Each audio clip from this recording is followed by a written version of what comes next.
The last conversations, I spoke about universal energy and I spoke about rhythm. We also have been talking about, what authentic measures are and so on and so forth. How do you tap into life? How do you tap into the life force itself?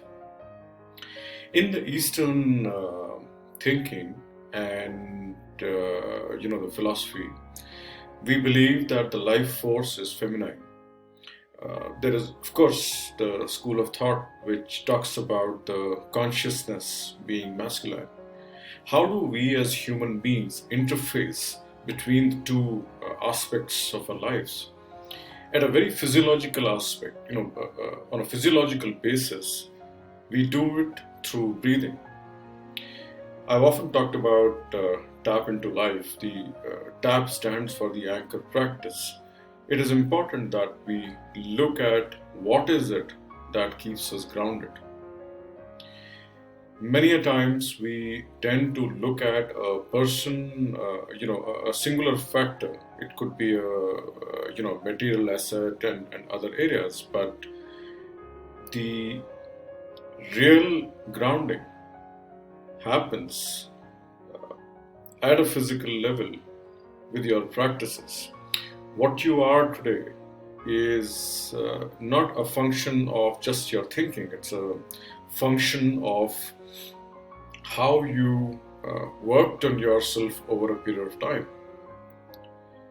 In my experience with practice, you start with awareness of your own self and your routine.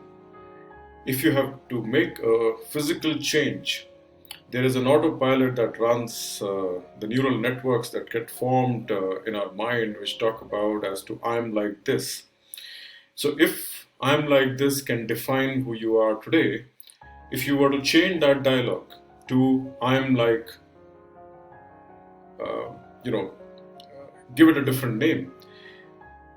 Think on this, that physiologically you start changing, and conversely, when you start looking at your physiology, it starts to bring in a mental change. So what does that mean? It means that you may have developed a certain pattern over a period of time, but how you look at yourself physiologically today can change with your routines, with what you tell yourself.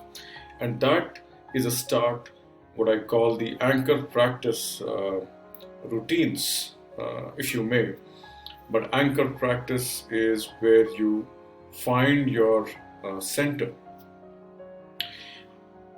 The way I start my days is, start early and then look at what are the things that I will do, which includes working on my body, working on my mental behaviors, working on my emotional behaviors, looking at a meditational routine with deep breathing. And that breathing is something that I really want to talk about today, because that, like I said, interfaces, brings an interface. The first breath you take in your life is an inhalation. The last breath that you take is an exhalation. And if you take that metaphor and bring it down to the moment where life really happens, one cycle of your inhalation and exhalation is a life by itself. So spending time on that in terms of deep breathing, it could be 3 breaths that you take in the morning, and that is enough to bring you to the center. Over a period of time, you can expand into chants and meditation, and you can bring your workouts together, you can bring your journaling together. There are so many areas that you can do.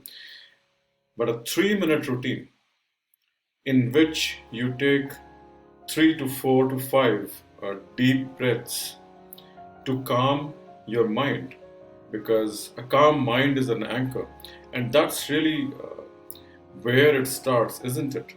Your practices, your body's response, your breathing, balancing your body's energy, tapping into the life force, bringing that energy within you, within your stomach, if I may, the base of your spine, combining that to build a certain force, which then gives you a capability to look at the day, to go after the day with significant energy.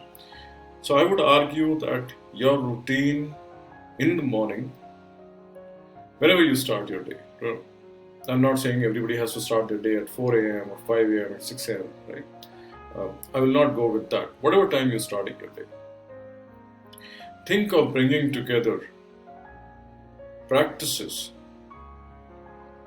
which touch your mind, which impact your physiology, your body, which bring these two together, which stabilize your emotions, which then come together to give you a sense of integration. Now, traditionally, any Taoism or Eastern philosophies that you look at, and even mindfulness, which is a technique extracted from Buddhism, everywhere we talk about the union, right? And that union, I would argue, is what you can accomplish through various practices, including some of the ones that I've shared about. So, the 3-minute practice with your breathing in the morning is a simple hack, a life hack to bring your mind, body, and your emotions together to make you centered and getting you to crack through the day.